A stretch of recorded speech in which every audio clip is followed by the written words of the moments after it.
मुफ्सदाते नमाज यानी कि नमाज को तोड़ने वाली चीज़ें क्या है, इसके मुतालिक आज पढ़ाया जाएगा। सवाल ये होता है कि मुफ्सदाते नमाज किसको कहते हैं? मुफ्सदाते नमाज किसको कहते हैं?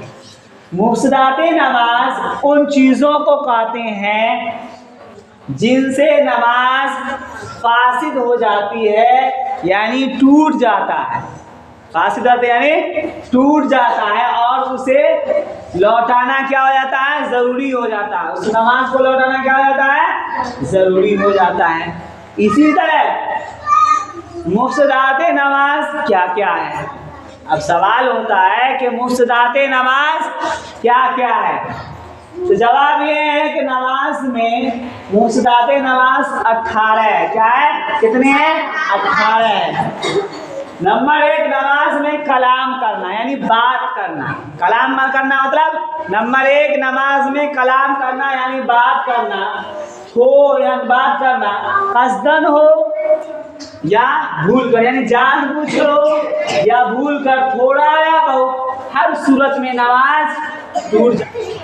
नंबर 2, सलाम करना यानी सलाम करने के कष्ट से सलाम या तस्लीम या अस्सलामु अलैकुम कहना, इसी जैसी लफ्ज़ को कहना। नंबर 3, सलाम का जवाब देना या छींकने वाले का यहाँ से बाहर वाले किसी शख्स की दुआ पर आमीन कहना। नंबर 4, किसी बुरी खबर पर इन्ना लिल्लाहि व इन्ना इलैहि राजिऊन पढ़ना, किसी अच्छी खबर पर अल्हम्दुलिल्लाह कहना, या कोई अजीब बात पर, यानी कोई अजीब बात पेश आया तो उससे क्या कहना? सुभानअल्लाह कहना। इसी तरह दर्द या रंज की वजह से क्या कहना?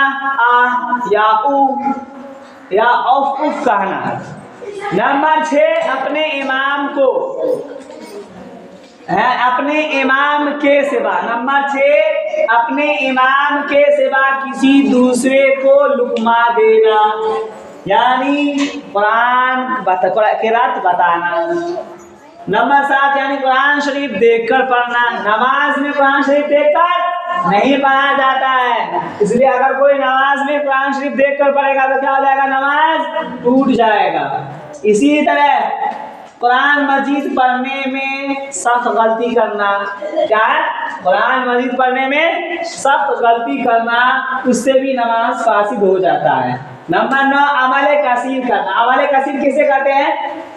यानी ऐसा काम करना जिससे देखने वाला ये समझे कि ये नमाज नहीं पढ़ रहा है, ये शख्स नमाज नहीं पढ़ रहा है। नंबर 10 है क्या? खाना या पीना, खाना पीना कसदन हो या भूले से हो। नंबर 11, 2 सफ़ों के मिक़दार चलने से क्या हो जाता है? नमाज चली जाती है। क़िबले की तरफ से बिला उज़्र के पूरा घूम जाना, मतलब क़िबले की तरफ से बिला उज़्र सीना फेर लेना, सीना फेर लेना। नंबर 13, नापाक जगह पर सजदा करने वाले, पेशाब पैखाना हो, गंदगी हो तो उस पर सजदा करेगा तो क्या हो जाएगा? नमाज फासिद हो जाएगी। नंबर 14 है कि सतर खुल जाने की हालत में एक रुकन ठाड़ना, एक रुकने के वक़्त ठाड़ना। मसलन यह है कि जींस पहना, उसका सतर खुल गया तो क्या हो जाएगा?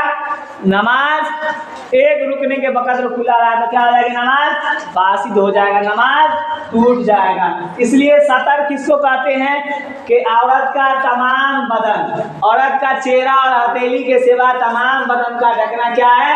सतर है। इसी तरह मर्द का नाक के नीचे से, नाक से लेकर घुटने तक का खुलेगा, नमाज की हालत में क्या हो जाएगा? नमाज फासिद हो जाएगी। घुटने तक, अगर यहाँ तक खुल गया या यहाँ से नाक के नीचे से खुल गया, नाक से नीचे खुल गया तो क्या हो जाएगा? नमाज फासिद हो जाएगी। नंबर 15 कहा गया है कि दुआ में ऐसी चीज मांगना जो आदमियों से मांगी जाती है, मसलन या अल्लाह 100 रुपये दे दे, ये क्या, इससे क्या हो जाएगा? नमाज फासिद हो जाएगी। या दर्द या मुसीबत की वजह से क्या करना है? इस तरह रोना कि आवाज में हरूफ जाहिर हो जाए, आवाज में हरूफ जाहिर हो जाए। नंबर 17 बालिग आदमी का नमाज में कहका मारना। अगर नमाज में कोई कहका मारा तो नमाज भी गई और वजू भी गया। अगर कोई नमाज पढ़ रहा है और हंस दिया तो क्या हो जाएगा, वजू टूट जाएगा और नमाज भी चली जाएगी। इसी तरह 18 इमाम से आगे बढ़ जाना, यानी इमाम नमाज पढ़ा उससे आगे बढ़ जाएगा तो उससे भी क्या हो जाएगा, नमाज फासिद हो जाएगी।